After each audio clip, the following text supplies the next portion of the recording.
Warning, the following podcast may contain mature content, coarse language, and may cause severe butthurt. You have been warned, Internet. Hello everyone, I'm Dean, I'm Drew. and we write Subtlety Subtlety with Fire.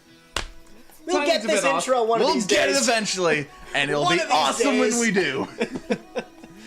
This week, Yay. some of you may have guessed from the end of the last episode, but A few of you might not.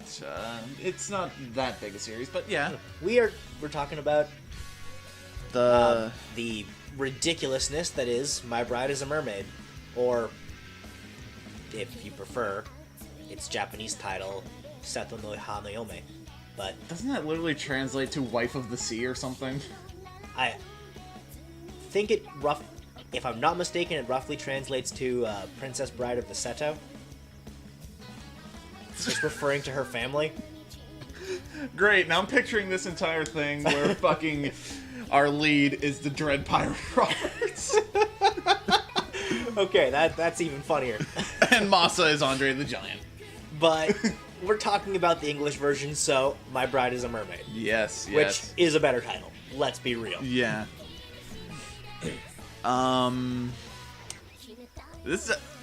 I watched the show for the first time a while ago, but before we get to the actual review, here's the important information about it. Written by Tahiko Kimura, produced by Square Enix, which Both manga and anime are Yeah. owned by. So Seiji Kishi directed the anime adaptation. The studios were Studio Gonzo and AIC, licensed by Funimation Entertainment, which, yeah, that's gonna be a frequent name here. and originally aired on an already frequent name here, TV Tokyo. Yes. You wanna know what a weird bit of information I saw when I looked this information up? It was aimed at trying to make a shoujo and shonen show at the same time. I think it pulled it off. And I think they pulled it off. I mean, it definitely hits the beats of both. Yes, it does. But let's get into the rough premise here. So before we can even get into this, I would just like to point out I originally stumbled on this series via Netflix with a buddy of mine, and we saw the title, went, what the fuck? Read the premise and went, what the fuck? That sounds too stupid to be true. And we watched it, and it was even dumber than we'd imagined. And it got dumber and more ridiculous, and next thing we knew, we had watched the entire series. But Sounds about right. the premise is essentially teenage boy Nagasumi Michishio, Todd Habercorn, Yeah, is drowning on a vacation. because we And- need a pushover male anime hero. You get Todd Habercorn. Yep. Or someone who's gonna rant about friendship and Dekia. You can also get Todd Habercorn easily. Yeah. But is saved by a mermaid, Alexis Tipton, and Now this is where it gets real stupid. turns out she's the daughter of a mermaid mafia boss. And by the fact that he knows she is a mermaid, one of them has to die, or they get hitched. So, shotgun wedding. And so our story begins. This shit gets... Like, the original premise, as soon as I heard that, it's like, okay, that's fucking stupid. How can it get stupider? It does. Yeah. This series manages to try and hit every cliche and runs with them. It revels in hitting every cliche and parodying every trope. I mean, fuck. There is a Dragon Ball Z fight between a fucking mermaid high school teacher Yakuza and a mermaid Terminator Yakuza. yeah. This is a thing. And it's as hilarious as it sounds. There's also the ridiculousness of everything going Fist of the North Star for a few minutes. There's so much about the series where we can go on for hours Or- about just the specific jokes and shit. Or, you know, an entire episode dedicated to all the fucking macho men trying to be moe girls because they're trying to connect with their daughters. Yes. And let me tell you, you have never seen stupid until you have seen a Terminator man dressed up as a schoolgirl. John Swayze as Son's father It is fucking phenomenal. It's so good. Like, he is the overprotective father from your worst nightmares. And, I mean, honestly, after the series, try and not think it's kind of fun to call someone a fappy little shit. Fappy little bastard.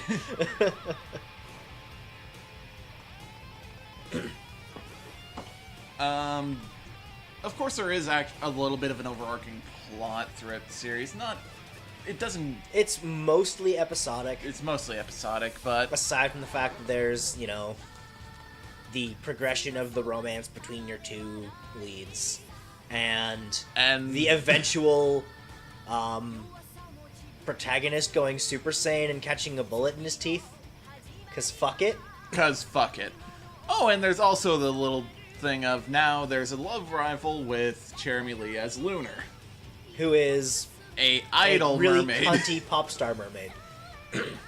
Because of course. Not to mention the other 1.5 harem members. 1.5? Well, I mean, there's Caitlin Glass's character of Moari, who harem member. Yeah. And then there's the class rep who doesn't even get a name, but kind of a harem member. Yeah. So, half.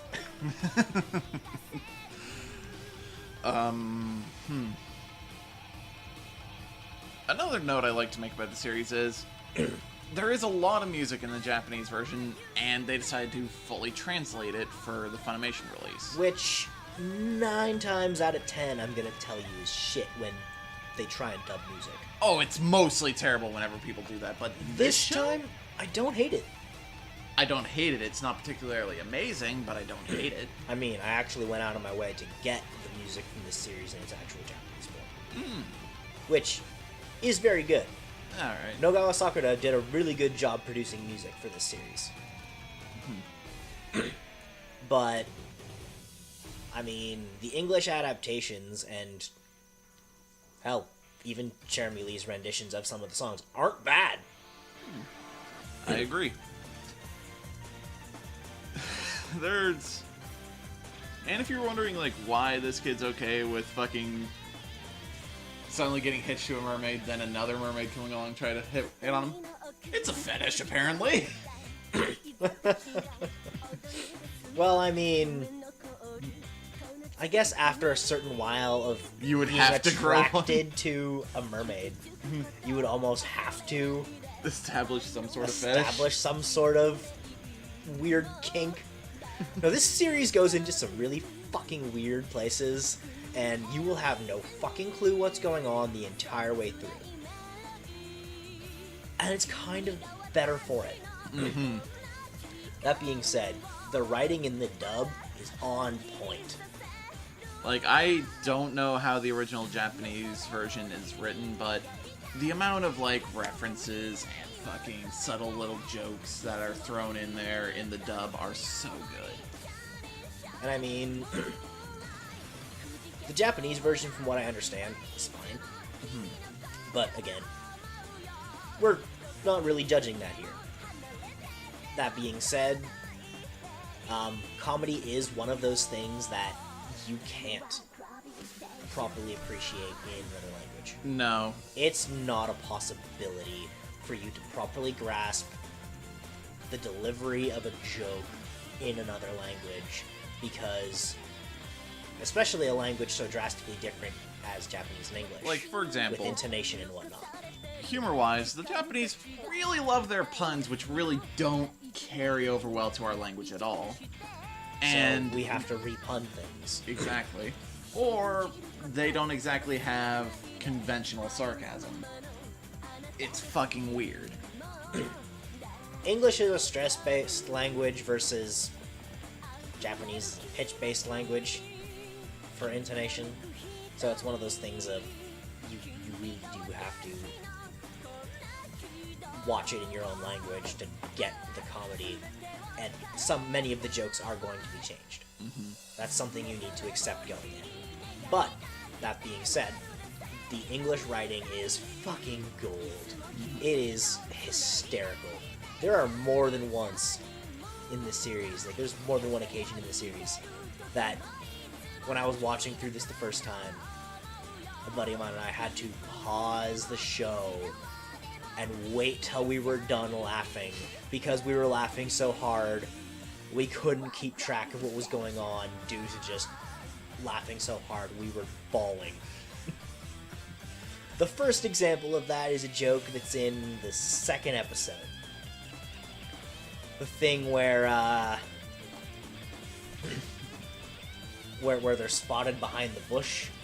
Oh. I'm not gonna completely spoil the joke for the sake of people who want to watch it, but you know what I'm talking about. I know what you're talking about. Anyone who's watched it knows what you're talking about. That's sort of what matters with that there.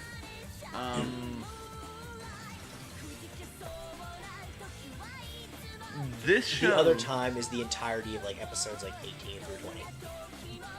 This show has a charm that you really can't... it'll grip you by at early a second episode. Yeah.